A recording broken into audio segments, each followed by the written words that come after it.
My name is Sophia Miller. I'm 26 years old, and this is the story of how I chose life over family. Imagine lying in a hospital bed, machines beeping as your kidneys fail, while your parents choose to walk your sister's golden retriever instead. That's not a nightmare. That was my Tuesday. For years, I believed love meant accepting crumbs while watching my sister Victoria feast at the family table. Her dog's grooming appointments mattered more than my dialysis. Her book signings trumped my surgeries. But the day they literally chose Duchess's evening walk over my medical emergency, something inside me finally broke. Or maybe finally healed. What I discovered in my grandmother's papers that night would destroy their perfect family image forever. The letter I left at a Victoria's charity gala didn't just expose the truth. It redistributed $2 million and made headlines they'll never live down. Before we dive into how I finally set myself free, please take a moment to like and subscribe, but only if you truly enjoy this story. Where are you watching from? Drop your city and local time below. Now, let me take you back to where it all began. The Ritz-Carlton ballroom sparkled like Victoria's personality. All surface, no substance. Crystal chandeliers cast golden light over 200 guests, each clutching champagne flutes worth more than my monthly medication costs. Red and gold banners proclaimed Victoria Miller, living your best life, in cursive font that probably cost a fortune to design. I arrived 40 minutes late, my left hand still wrapped in gauze from the IV port they'd removed just 6 hours earlier. The valet's eyes widened at my 10-year-old Honda Civic sandwiched between Teslas and Mercedes. I almost laughed. If only he knew I'd driven myself here against medical advice. "Sophia, you actually came." My mother's voice carried that special tone, surprise mixed with disappointment. She air-kissed my cheek, careful not to smudge her makeup. "We weren't sure you'd manage." The banner behind her read, "Victoria Miller, inspiring millions to live authentically." I almost laughed at the irony. My sister stood center stage in a scarlet designer dress that matched her book cover. Her golden retriever Duchess beside her wearing a diamond-studded collar. The dog's accessories cost more than my emergency room copay.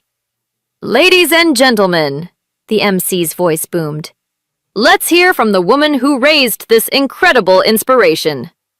My mother glided to the microphone, diamonds glittering at her throat. "Victoria has always been our miracle. From the moment she was born, we knew she was destined for greatness." I stood at the back, invisible as always, watching my parents beam at their chosen child. The familiar ache in my chest had nothing to do with lupus. Around me, influencers live-streamed every moment, their phones capturing the perfect family portrait, minus one daughter. Something in my purse felt heavier tonight. Grandmother's envelopes seemed to pulse with possibility. And, of course, my father joined my mother on stage, his voice carrying that boardroom authority. Victoria learned about giving from the best. She's always put others first, especially family. The crowd murmured approval.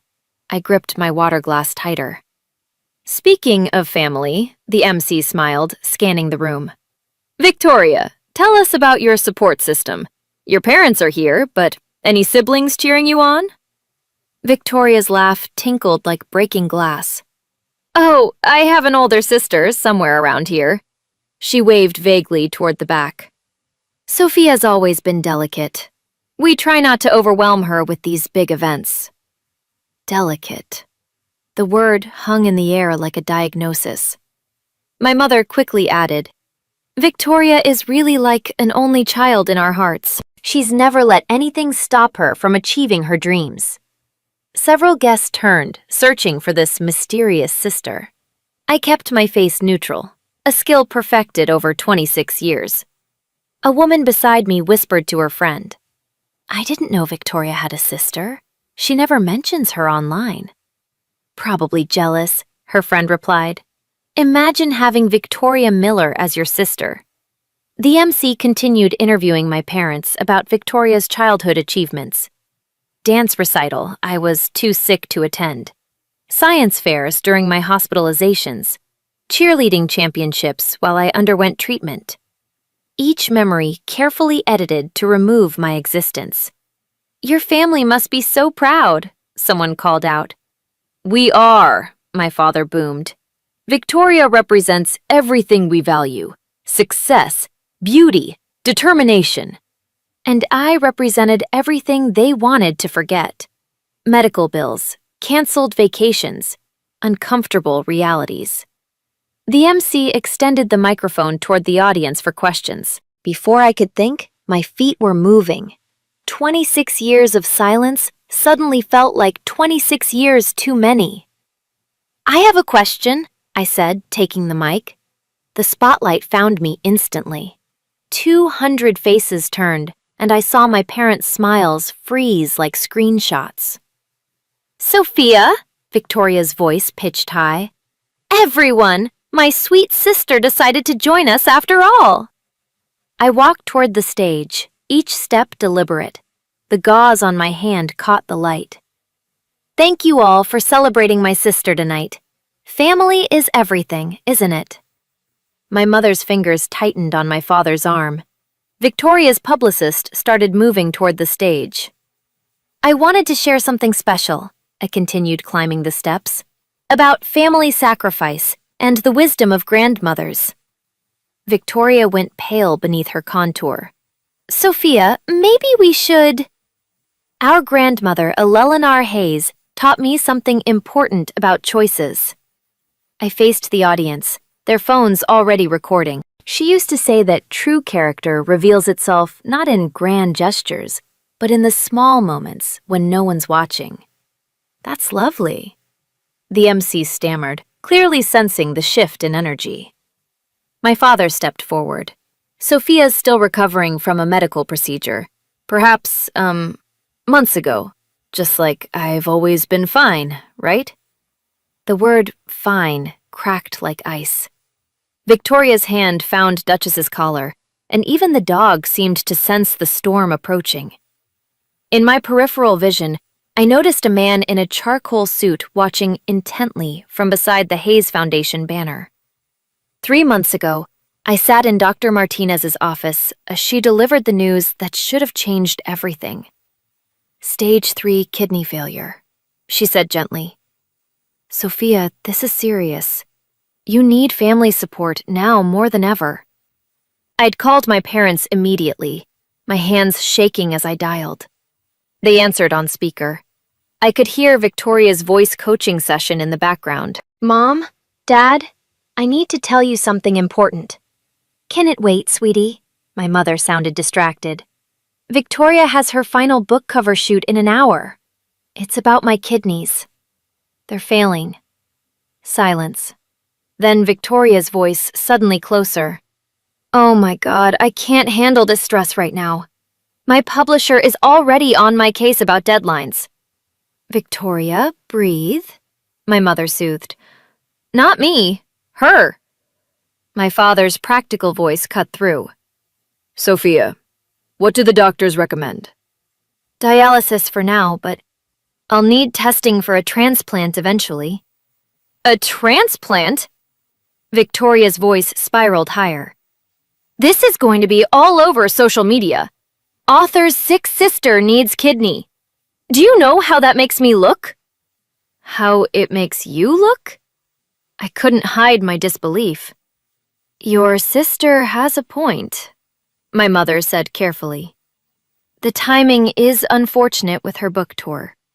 Can't you just manage quietly?"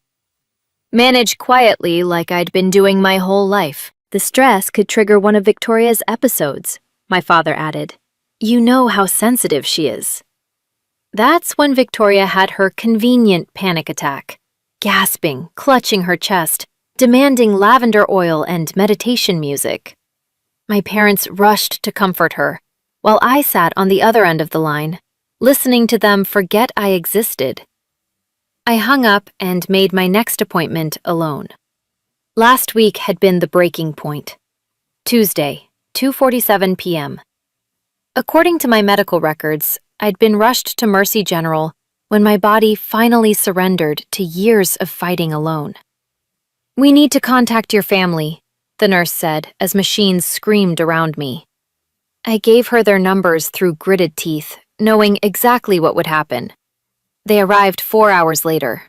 "Traffic was horrible," my mother announced, brushing imaginary dust off her jacket. "And we had to drop Duchess at her grooming appointment first. You know how Victoria is about that dog's schedule." Duchess. The golden retriever had a standing appointment every Tuesday at 3 p.m. at the luxury pet spa downtown.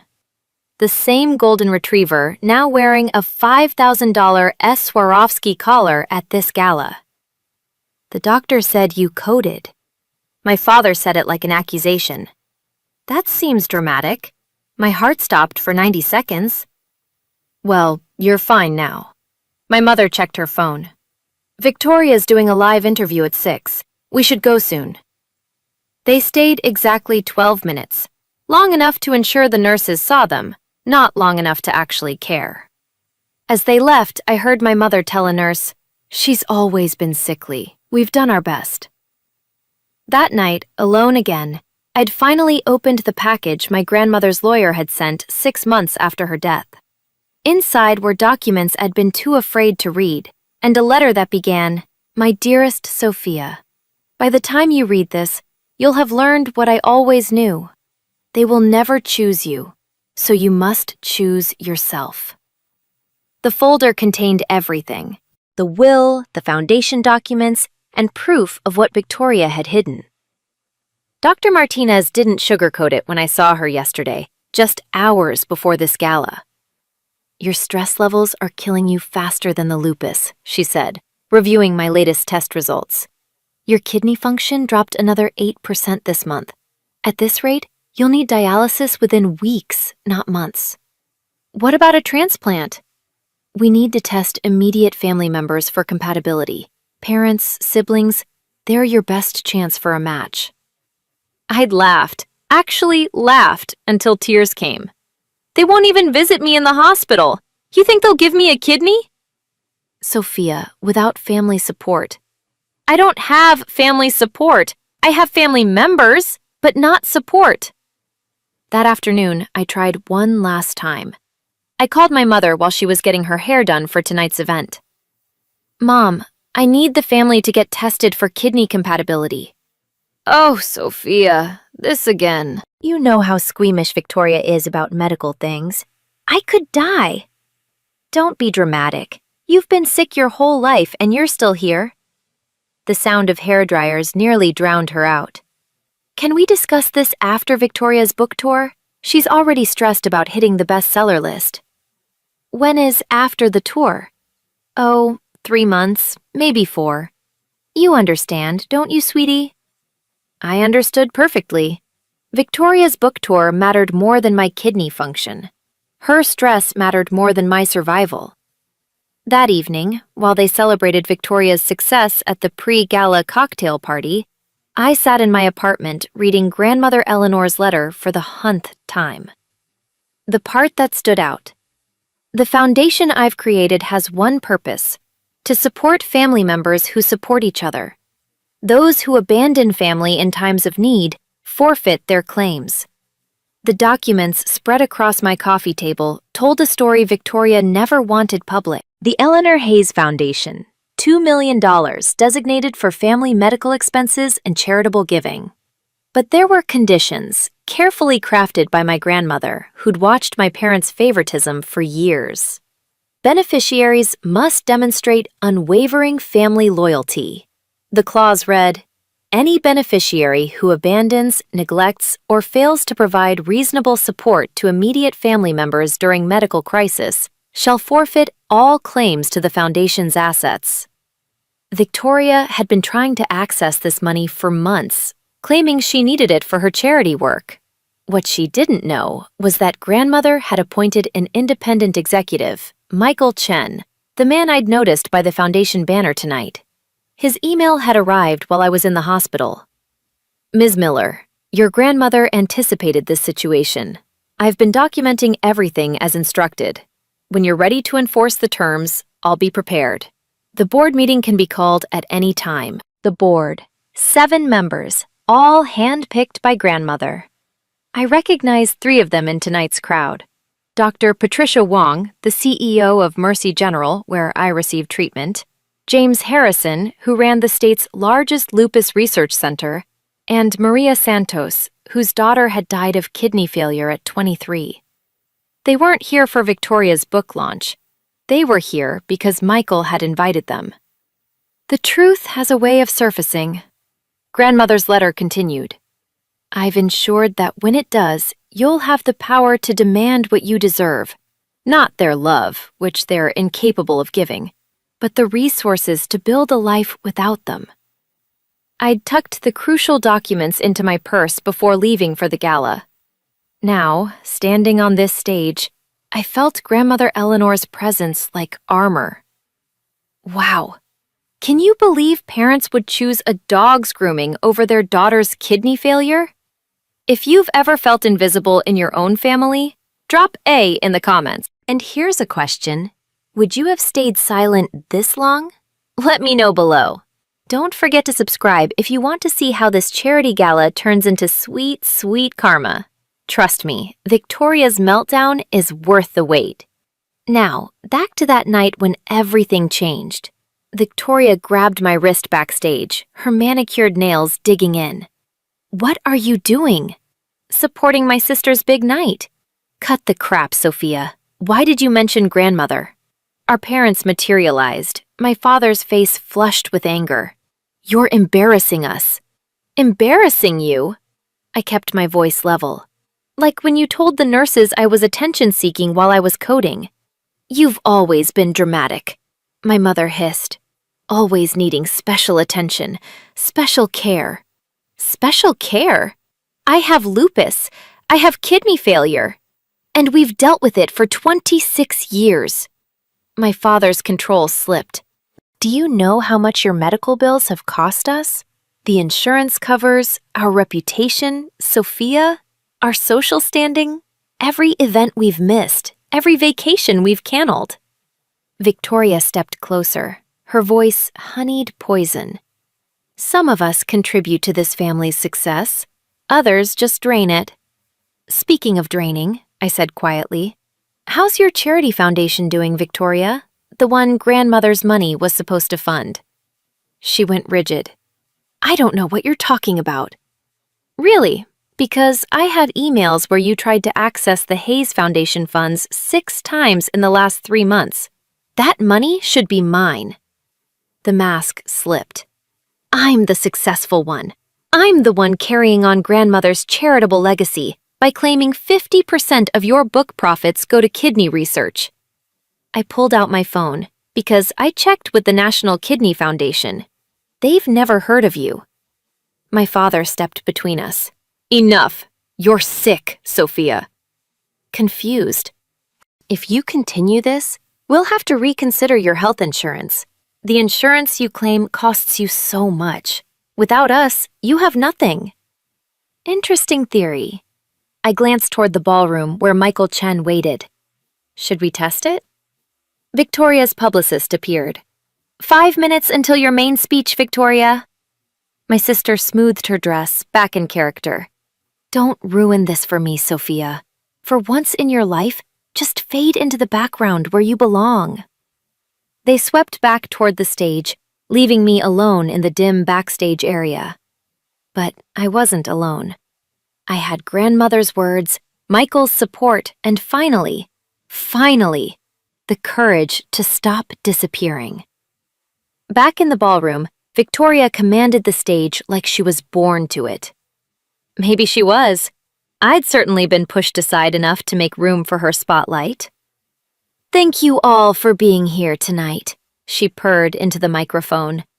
Your support means everything as I launch this next chapter of giving back. The crowd applauded. Cameras flashed.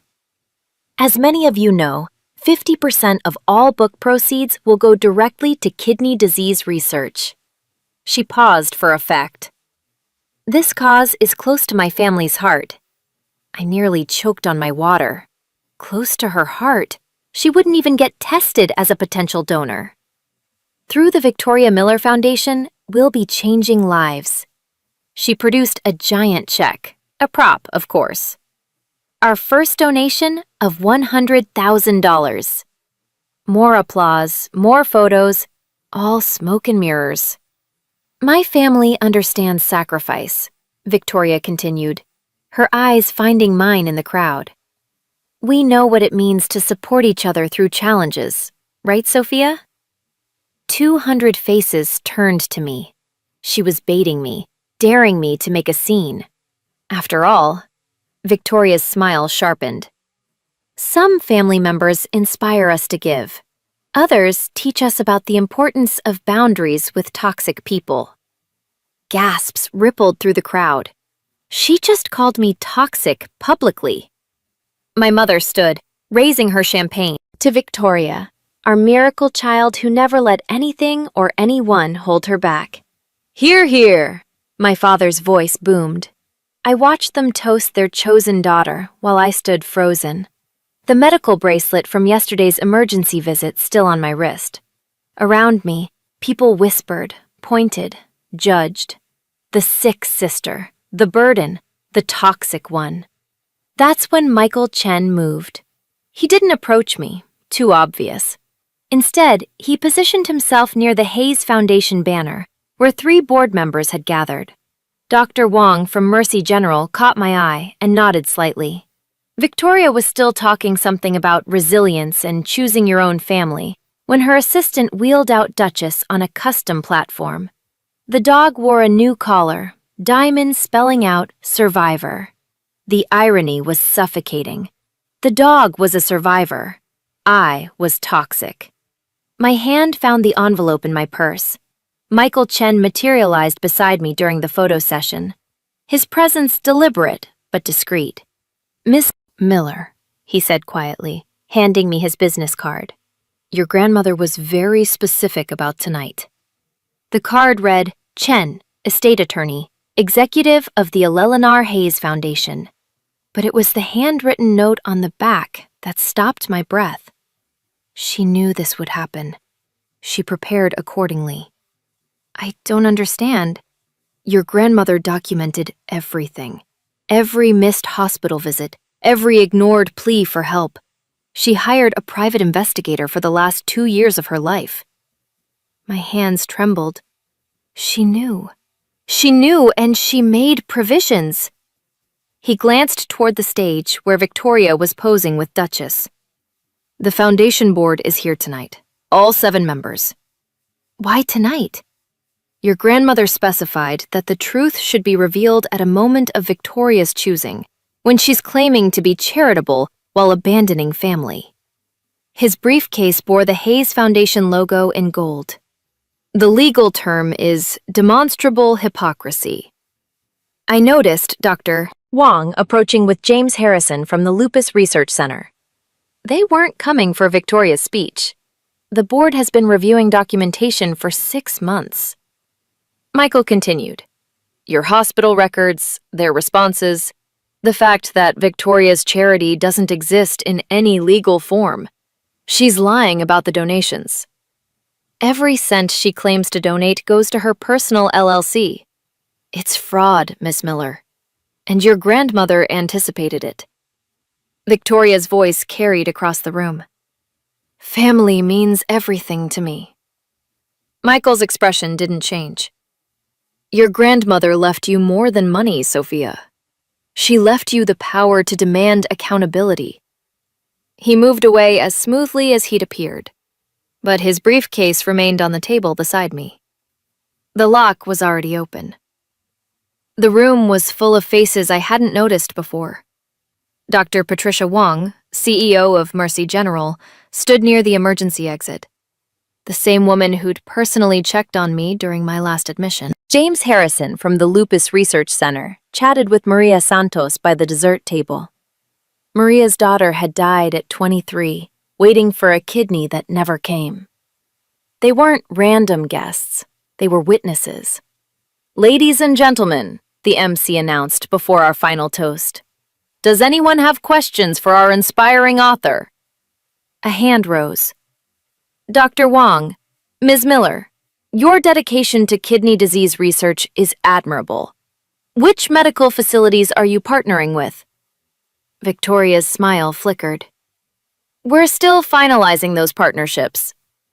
Interesting. James Harrison stood. Because the National Lupus Foundation has no record of your organization. Murmurs rippled through the crowd. Victoria's publicist started moving toward the microphone.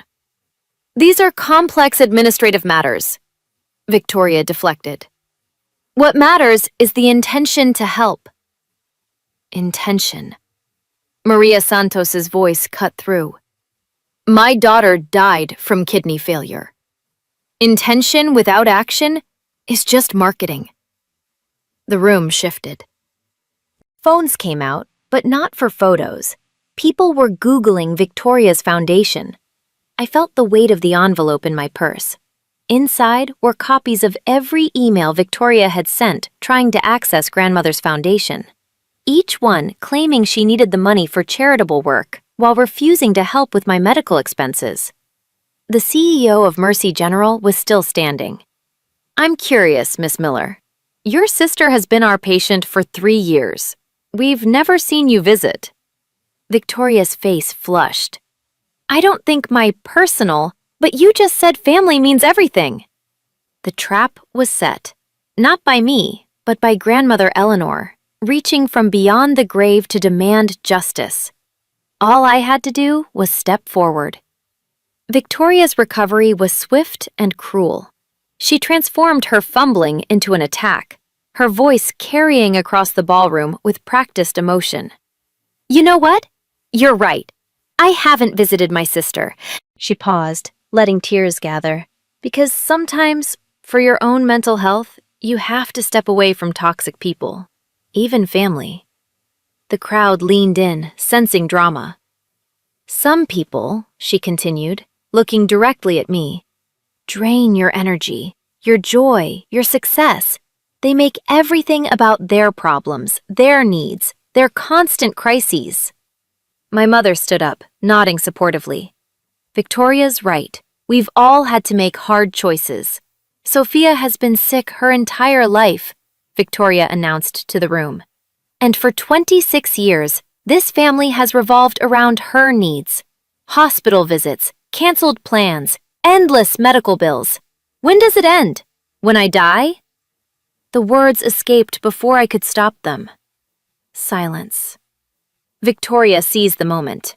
See, this is what I mean. The manipulation, the guilt trips. She gestured to the crowd.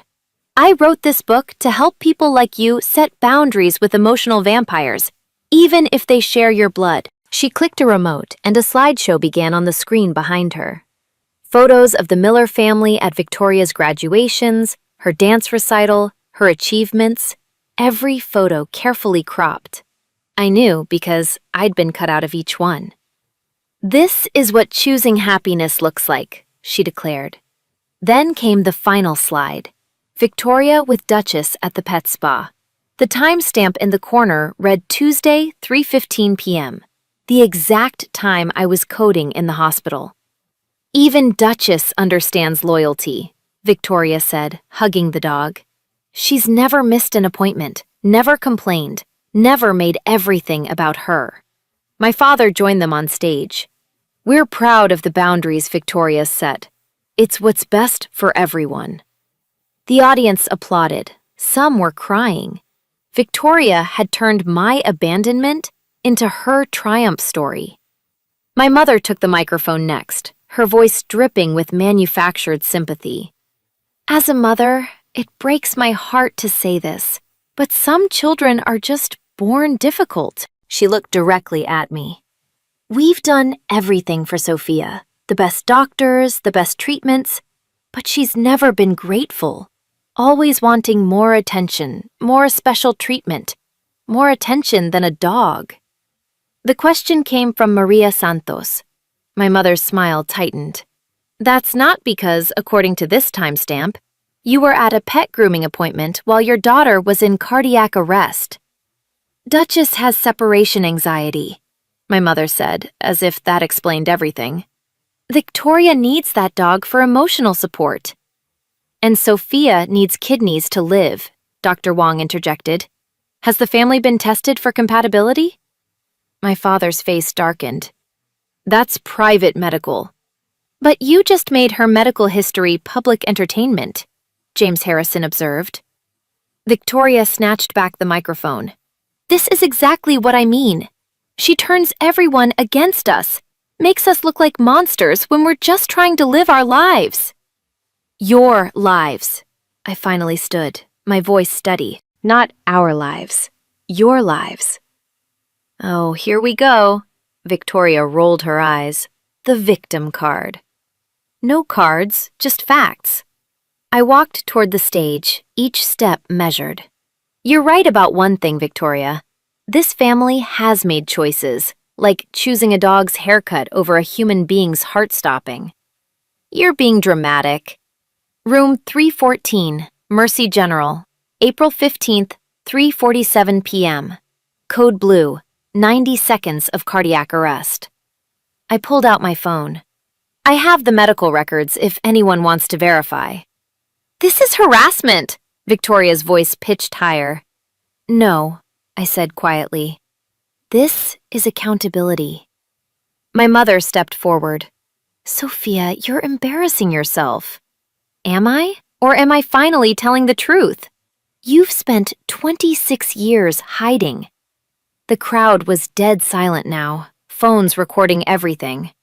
Victoria clutched Duchess like a shield, but even the dog seemed to sense the shift in power. I reached into my purse and pulled out the envelope. Okay, pause. Let me ask you something. What would you do right now? Stay silent to keep the peace, or burn it all down? Because Sophia's about to do something that will literally make headlines.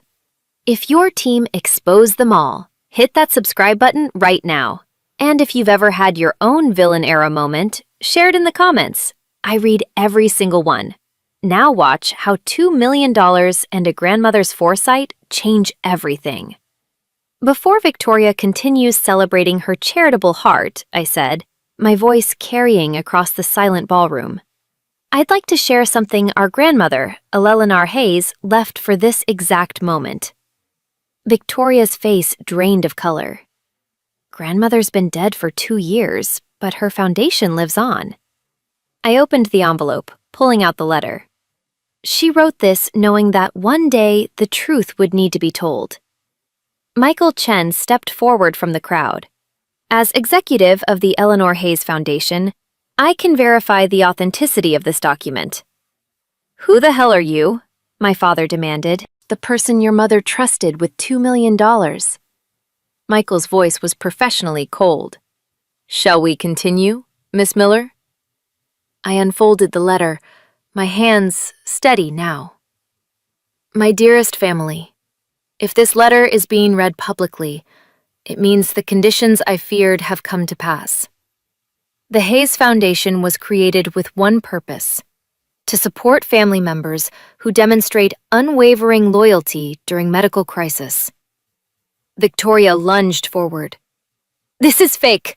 Grandmother loved me. She loved both of us. I continued reading. But love without action is meaningless. Therefore, the Foundation's funds may only be accessed by family members who have never abandoned, neglected, or failed to provide reasonable support to immediate family during documented medical emergencies.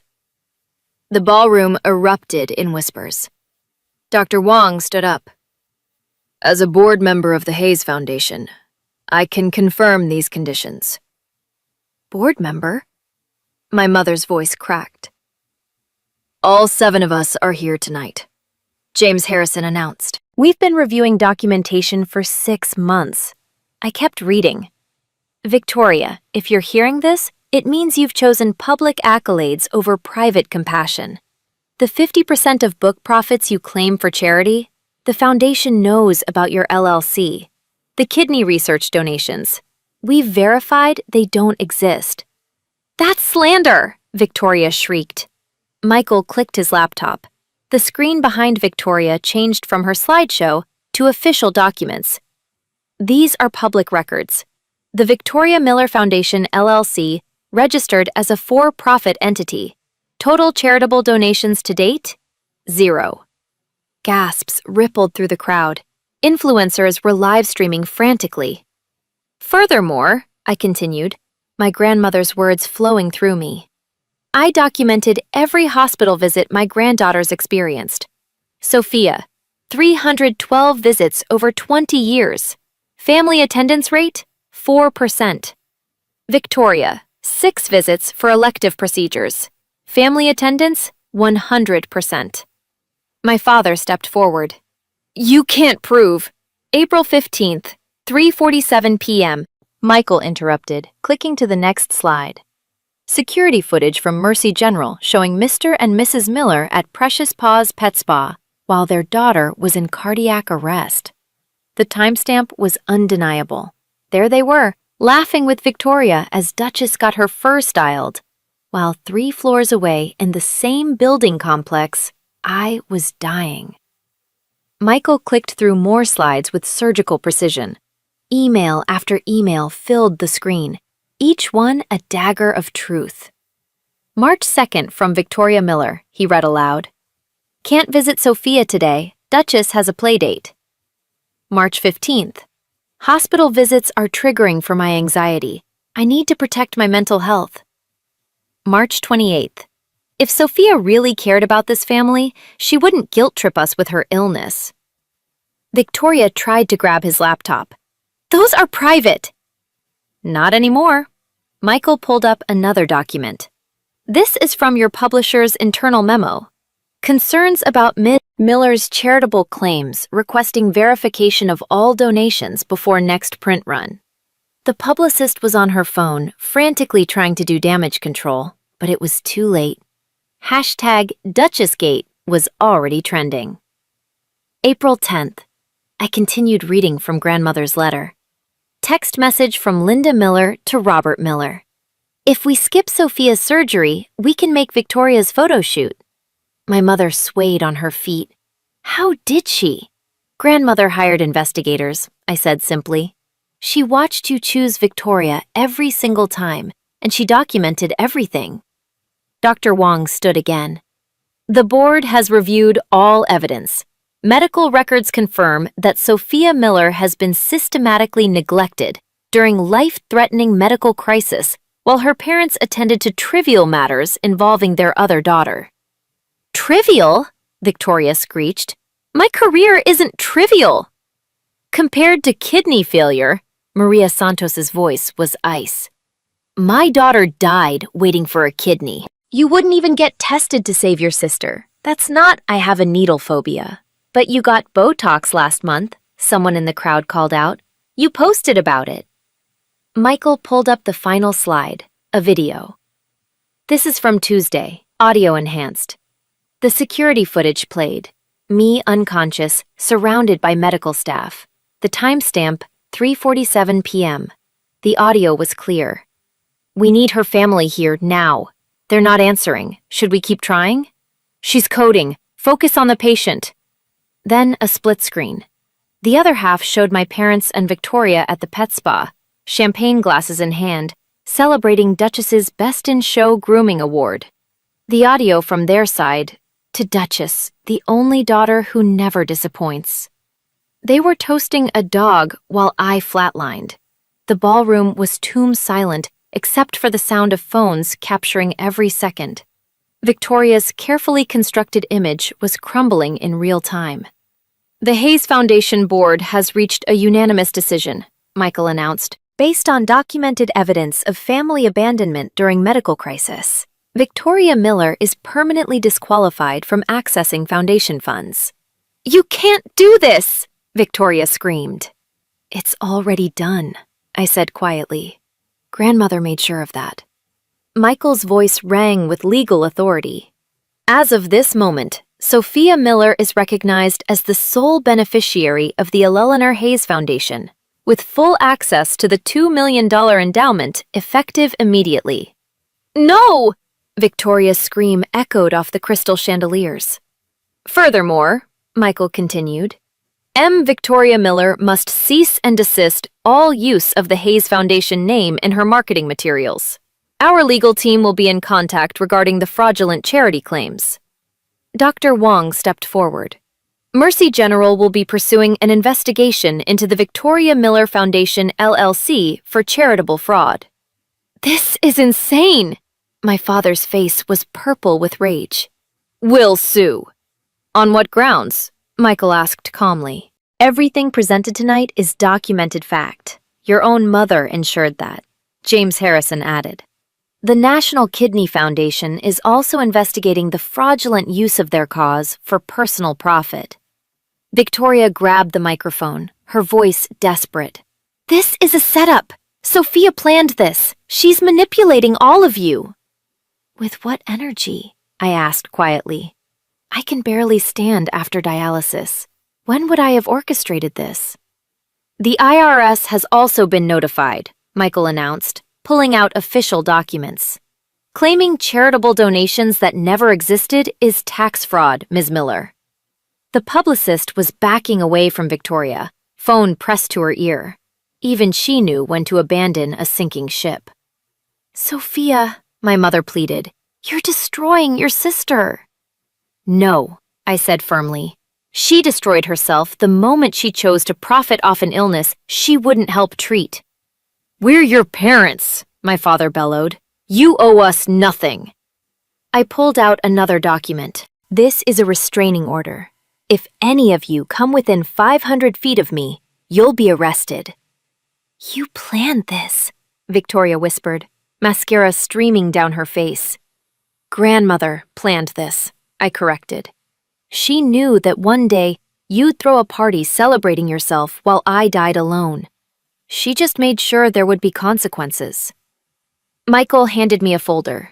The Foundation's first grant, $500,000 to Mercy General's kidney treatment program. Your signature, Miss Miller. I signed it without hesitation, for patients whose families actually show up. Every dollar of this foundation will go to patients who've been abandoned by their families, I announced to the room. People who sit alone during chemo, who take Ubers to emergency surgery, who code without anyone holding their hand. Dr. Wong smiled. Mercy General is honored to partner with the True Hayes Foundation. This is theft! Victoria shrieked. But security was already moving toward her. I turned to face the crowd, many still recording. My grandmother taught me that family isn't about blood. It's about who shows up when the machines start beeping. You're making a mistake, my mother said, tears finally falling. We're your family. No, you're relatives. There's a difference. I looked at each of them. Family doesn't choose a dog's haircut over a heartbeat. Maria Santos approached the stage. My daughter's foundation would like to partner with yours. No child should die alone because their family deemed them inconvenient. Yes, I said immediately. Absolutely yes. Victoria grabbed Duchess's leash, trying to storm off the stage, but the dog wouldn't budge. Even the golden retriever seemed to sense the shift in power. Come on! She yanked harder. The dog sat down and refused to move. Someone in the crowd actually laughed, then another. The perfect princess couldn't even control her prop. The first grant recipients will be announced next week, I continued, ignoring Victoria's meltdown. Priority goes to patients whose families have documented patterns of neglect. You can't give away our money, my father shouted. It was never your money. Grandmother saw to that. I pulled out the final document. She also removed you from her will 2 years ago. The house you're living in? It's mine. You have 30 days to vacate. The sound my mother made wasn't quite human. But don't worry, I added. Victoria is a best-selling author, right? I'm sure she can support you. Oh, wait. I glanced at the publicist on the phone. Is that her publisher calling? The publicist nodded grimly, mouthing, "Contract canelled." Victoria collapsed onto the stage, designer dress pooling around her like spilled wine. The same crowd that had applauded her 20 minutes ago was now stepping back, distancing themselves from the disaster. The exodus was immediate and brutal. Guests who'd come to celebrate Victoria were now fleeing like the building was on fire. Phones stayed out, everyone documenting the fall of the Miller family dynasty. #DuchessGate is trending #1, someone called out.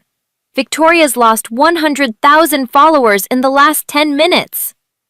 Her phone buzzed incessantly on the stage. I could see the notifications from here. Brand partnerships canceling, influencer friends unfollowing, her carefully curated world crumbling in real time. "This isn't happening," Victoria mumbled, refreshing her Instagram obsessively.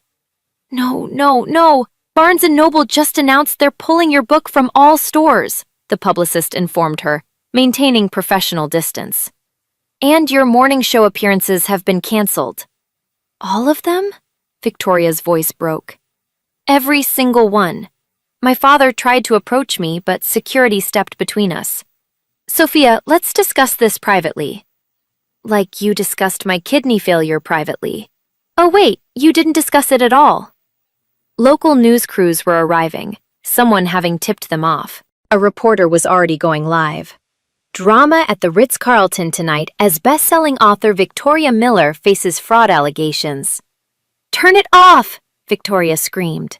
But the screens around the ballroom were all tuned to different channels, each one covering the story. "Sources confirm the IRS is investigating," another reporter announced. "The publisher is demanding return of the advance. That's $200,000, the publicist muttered. My mother approached Michael Chen. "Surely there's been a misunderstanding. Eleanor wouldn't want this." Michael pulled out a tablet, swiping to a video. My grandmother's face appeared on the screen, dated 6 months before her death. "If you're watching this," Grandmother Eleanor said, her voice clear and strong, "it means my family has proven exactly who they are. Linda, Robert, you chose favorites. You chose wrong. Victoria, you mistook my silence for approval. It was actually documentation. And Sophia?" Her voice softened. "My dear one, you were never the burden. They were." The video ended. The silence was deafening. "Ma'am, we need you to leave," security informed Victoria, who was still on the floor. "This is my event." "Not anymore. The hotel has revoked your reservation due to fraudulent representation." Even Duchess had wandered over to me, tail wagging, completely abandoning her owner. "You need us." My father's last desperate attempt echoed across the ballroom. "Your medical insurance is through my employer," I interrupted. "Has been for 2 years? You'd know that if you'd ever asked about my life instead of just complaining about it." "But family," my mother started. "Family?" I pulled out the restraining order, handing it to the security guard. "These 3 individuals are no longer welcome near me." The security guard reviewed it and nodded. "Ma'am, sir, miss, you need to leave now." Victoria finally stood, her designer dress wrinkled, makeup destroyed. "You've ruined everything." "No, Victoria, you built your empire on lies. I just told the truth."